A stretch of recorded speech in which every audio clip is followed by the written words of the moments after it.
And the Home Secretary has sharply criticised the Chief Constable of West Mercia Police for refusing to discipline officers involved in the so-called Plebgate row.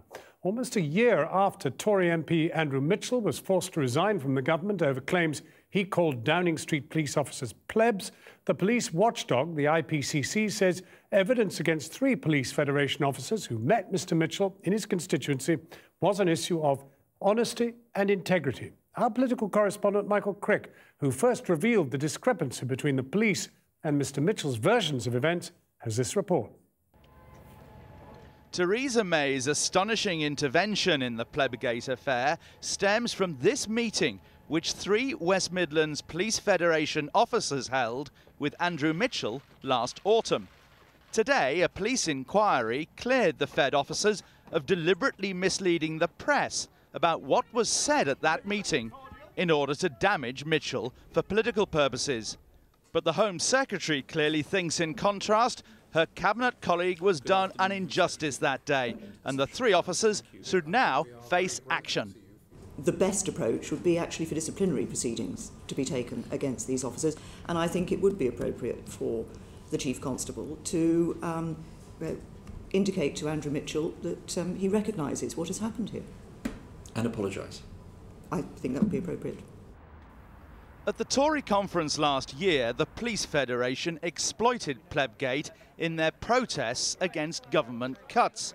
Reporters were also tipped off there'd be fireworks when the 3 Federation officials were due to meet Mr Mitchell in his constituency later that week. So us journalists turned up en masse and heard this afterwards. If you want to admit what he did say, then he continues to challenge the integrity of police officers. So will you be and in those circumstances, we have no option but to call for his resignation. Aren't you just exploiting this situation for your political purposes in other areas?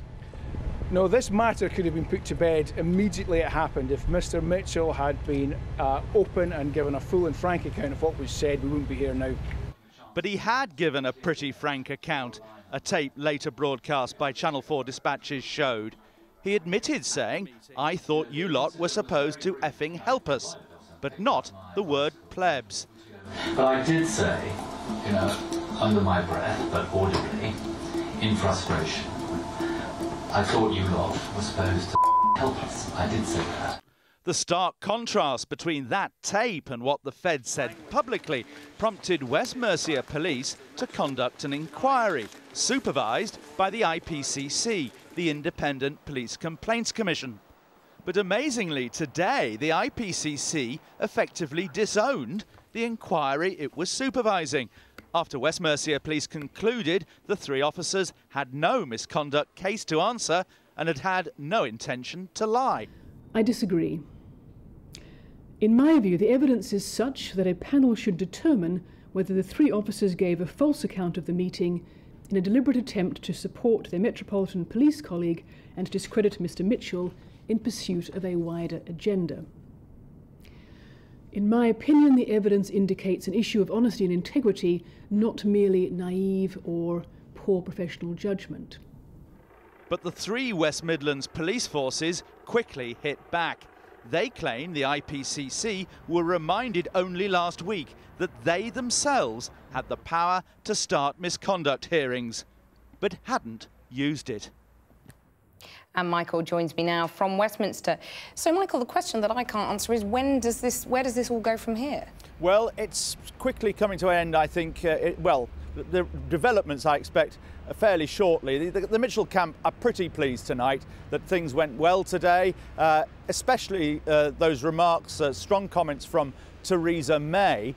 Next on that front, the Home Affairs Select Committee are going to summon the Chief Constables from the West Midlands, the IPCC and representatives of the Police Federation to hearings.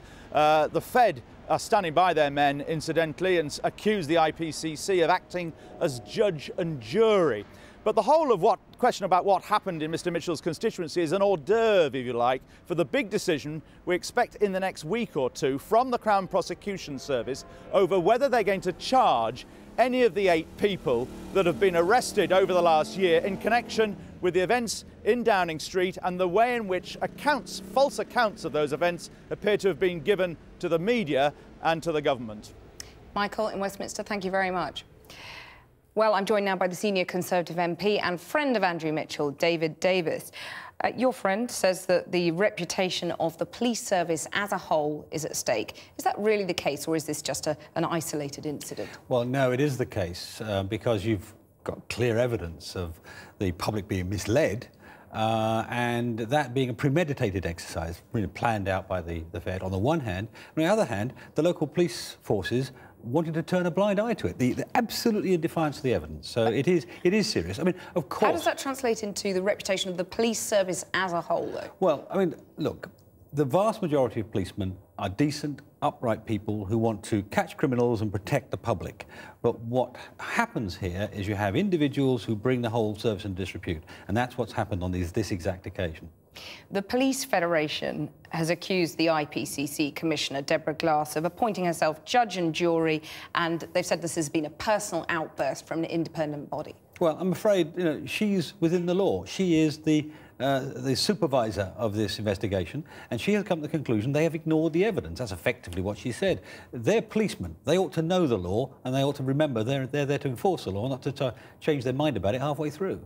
Well, West Mercia Police produced this report, and it was then signed off by 3 deputy chief constables from 3 different forces. That's the legal truth of the matter. Yes.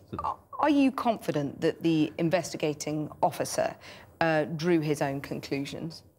Well, we don't know. I mean, we have no way of knowing that, but that would be a very useful set of questions for the Select Committee to put to those Chief Constables next week. I mean, they're the ones who are legally responsible for it. They signed it off. They will know what was told to them by the investigating officer. So I hope Keith Vaz or the Select Committee, Home Affairs Select Committee, ask that question next week. But you're questioning whether there may have been some other cover-up? Well, we don't know. And throughout this exercise, throughout this whole year of misery for Andrew, we have focused solely on the facts and not on speculation. So it's a matter for the Select Committee to check out.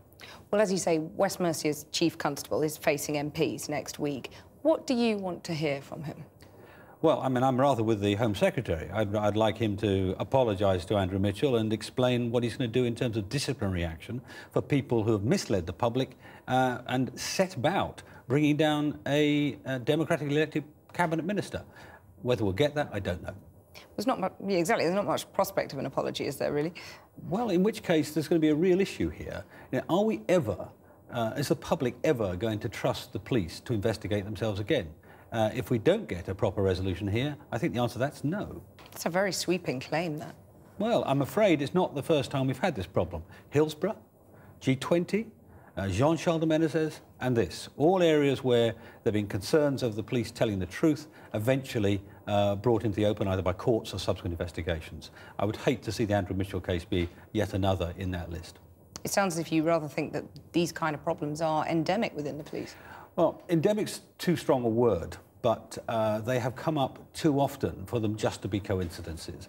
And I think there must be, I think we must address the issue of how in future do we investigate the police in a way that the public can be confident we get the right answer first time, not 20 years later as in Hillsborough's case. Just very briefly, your friend lost his cabinet job.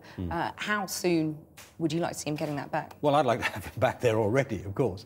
But I'm hoping realistically, I'm hoping the next time there is a serious cabinet reshuffle, he goes back in and does the job he's well equipped to do. David Davis, thank you very much for joining me. Thank you.